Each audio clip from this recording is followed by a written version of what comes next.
Selamat pagi anak-anak, jumpa lagi dengan saya Ibu Marike Leslie Kue, Guru Mata Pelajaran Pendidikan Kewarganegaraan SMP Negeri 3 Seram Utara Timur Kobi 1 Atap. Hari ini adalah pertemuan kita untuk membahas bab kedua pada semester ini.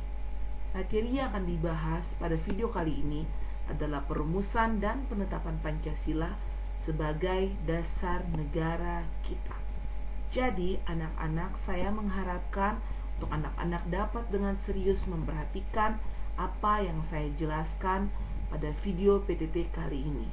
Siapkan buku tulis dan alat tulis kalian untuk bisa mencatat hal yang penting dan menyimak dengan baik materi yang saya sajikan. Selamat mendengarkan. Anak-anak, sebelum masuk pada materi inti kita di saat ini, Ibu ingin sedikit bertanya kepada kalian. Coba kalian perhatikan gambar yang ada pada slide. Itu gambar gedung apa ya? Ya, betul sekali, gedung Pancasila. Tapi dalam hati kalian pasti juga bertanya, apa sih hubungannya antara gedung Pancasila dan materi yang akan kita bahas di hari ini? Ada yang tahu? Ya, betul sekali. Gedung ini merupakan tempat berlangsungnya proses perumusan dasar negara kita. Gedung ini terletak di Jakarta Pusat, tepatnya di Jalan Penjambon nomor 6. Jadi, jika suatu saat nanti kalian punya kesempatan ke Jakarta, kalian bisa mampir ke gedung ini untuk melihat sejarah perumusan dasar negara kita.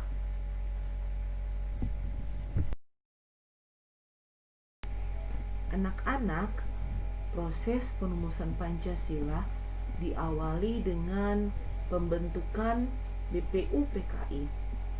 BPUPKI itu apa ya? Nanti akan kita bahas pada slide berikutnya. Berawal dari Belanda yang mengalami kekalahan terhadap Jepang. Kita semua tahu bahwa bangsa Indonesia dijajah sangat lama sekali oleh bangsa Belanda. Pada waktu itu terjadi perang Asia Timuraya dan Belanda mengalami kekalahan terhadap bangsa Jepang. Kekalahan tersebut mengakibatkan Belanda harus menyerahkan daerah kekuasaannya kepada bangsa Jepang.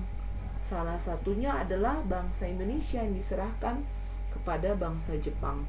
Kalian bisa lihat pada slide ada gambar peperangan perang Pasifik pada saat itu, perang Asia Timuraya, dan pada gambar yang kedua itu kemenangan Jepang atas bangsa Belanda.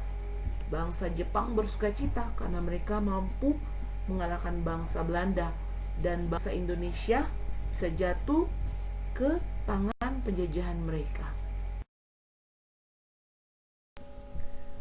Bangsa Jepang mulai menguasai wilayah Indonesia setelah Belanda menyerah di Kalijati, Subang, Jawa Barat pada tanggal 8 Maret 1942. Pada waktu itu, kedatangan Jepang semula disangka baik oleh bangsa Indonesia karena mereka banyak menggunakan semboyan-semboyan untuk menarik perhatian bangsa Indonesia, seperti semboyan Jepang Pelindung Asia, Jepang Pemimpin Asia, dan Jepang Cahaya Asia.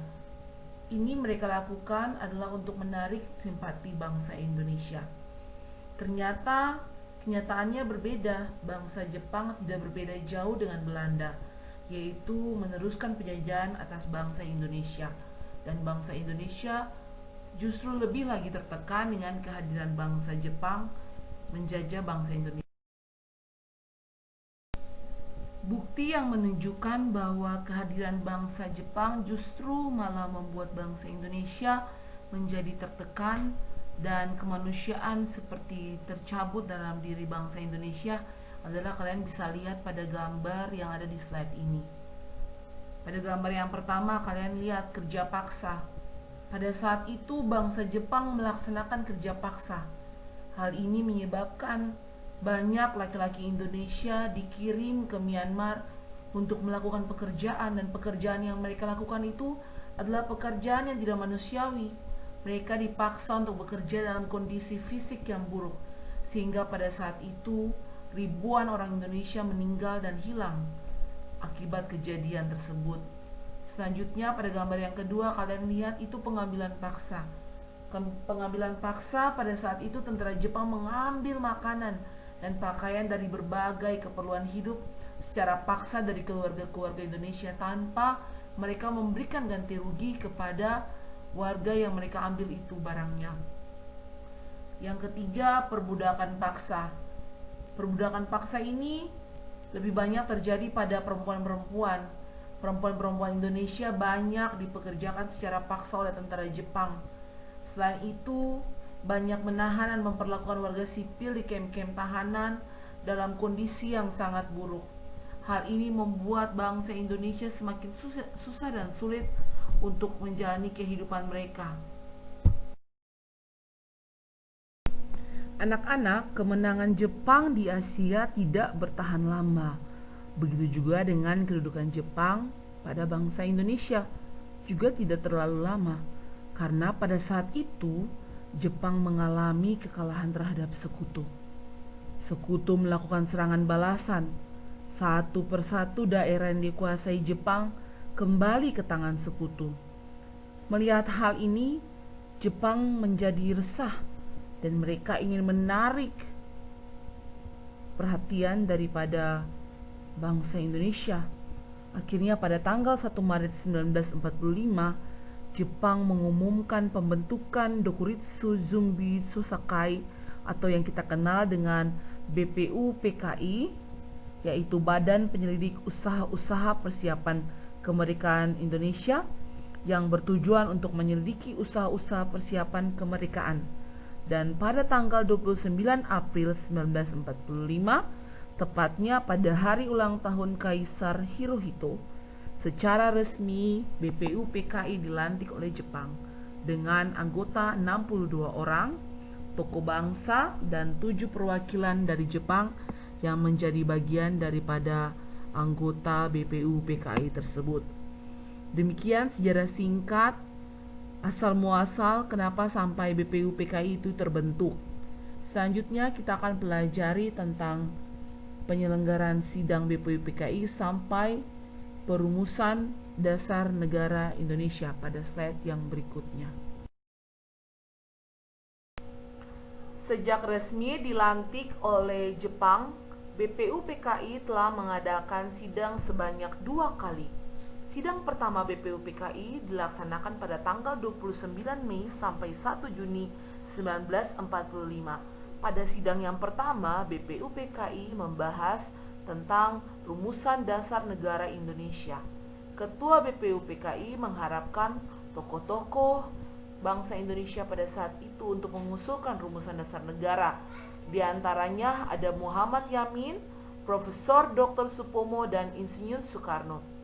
Selanjutnya, sidang kedua BPUPKI pada tanggal 10 Juli sampai 17 Juli 1945. Sidang kedua BPUPKI ini membahas tentang rancangan Undang-Undang Dasar, termasuk di dalamnya yang dibahas adalah pembukaan, dan ini diurus oleh panitia perancangan undang-undang yang diketuai oleh Insinyur Soekarno. Pada sidang pertama BPUPKI tanggal 29 Mei 1945, Ketua BPUPKI Rajiman Widodiningrat pada pidato awal sidang pertamanya mengatakan bahwa untuk mendirikan Indonesia merdeka diperlukan suatu dasar negara. Untuk menjawab permintaan Ketua BPUPKI, beberapa tokoh pendiri negara mengusulkan rumusan dasar negara. Rumusan yang diusulkan memiliki perbedaan satu dengan yang lain. Namun demikian, rumusan-rumusan tersebut memiliki persamaan dari segi materi dan semangat yang menjiwainya. Rumusan dasar negara tersebut kalian bisa lihat pada slide yang saya tampilkan. Ada 3 tokoh yang memberikan rumusan dasar negara, yaitu Muhammad Yamin, Profesor Dr. Supomo, dan Insinyur Soekarno.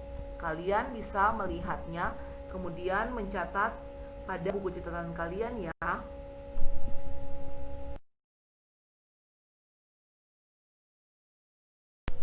Pada akhir masa persidangan pertama, Ketua BPU PKI membentuk panitia kecil yang bertugas untuk mengumpulkan usulan para anggota yang akan dibahas pada masa sidang berikutnya.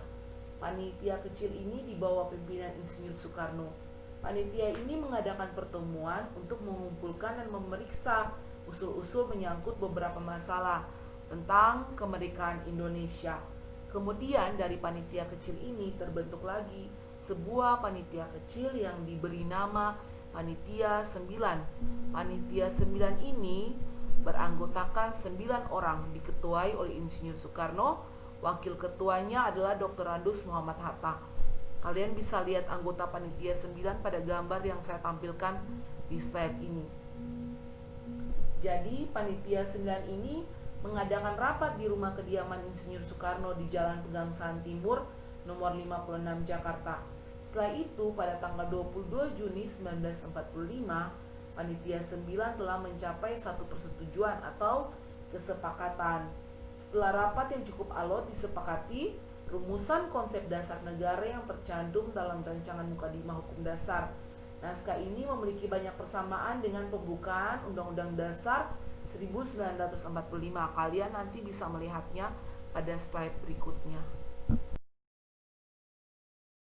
Setelah rapat yang cukup alot, disepakatilah rumusan konsep dasar negara yang tercantum dalam rancangan Mukadimah Hukum Dasar. Naskah ini memiliki banyak persamaan dengan pembukaan Undang-Undang Dasar 1945. Adapun bunyi lengkap naskah Mukadimah tersebut dapat kalian lihat pada slide yang saya tampilkan. Kalian bisa melihat isi dari naskah tersebut. Naskah Mukadimah yang ditandatangani oleh 9 orang anggota Panitia 9 dikenal dengan nama Piagam Jakarta atau Jakarta Charter. Mukadimah ini menghubungkan atau mempersatukan paham-paham yang ada di kalangan anggota BPU PKI.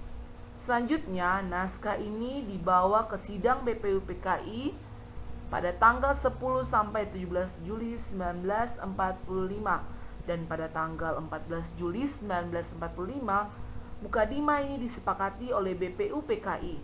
Dalam alinea keempat naskah Piagam Jakarta tersebut terdapat rumusan dasar negara seperti yang kalian lihat pada slide berikut ini. Yang pertama, ketuhanan dengan kewajiban menjalankan syariat Islam bagi pemeluk-pemeluknya. Yang kedua, kemanusiaan yang adil dan beradab. Yang ketiga, persatuan Indonesia. Yang keempat, kerakyatan yang dipimpin oleh hikmat kebijaksanaan dalam permusyawaratan perwakilan.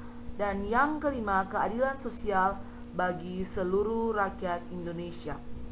Rumusan dasar negara yang tercantum dalam naskah Piagam Jakarta kemudian mengalami perubahan. Pada tanggal 18 Agustus 1945, tepatnya pada sidang PPKI, rumusan dasar negara yang diubah adalah sila pertama, yang semula berbunyi ketuhanan dengan kewajiban menjalankan syariat Islam bagi pemeluk-pemeluknya diubah menjadi ketuhanan yang Maha Esa. Demikianlah rumusan dasar negara yang tercantum dalam pembukaan Undang-Undang Dasar 1945 yang ditetapkan oleh PPKI tanggal 18 Agustus 1945 adalah yang sudah kita kenal semua dengan nama Pancasila, yang terdiri dari 5 sila. Yang pertama, ketuhanan yang Maha Esa. Yang kedua, kemanusiaan yang adil dan beradab. Persatuan Indonesia, kerakyatan yang dipimpin oleh hikmat kebijaksanaan dalam permusyawaratan perwakilan, dan yang terakhir, keadilan sosial bagi seluruh rakyat Indonesia.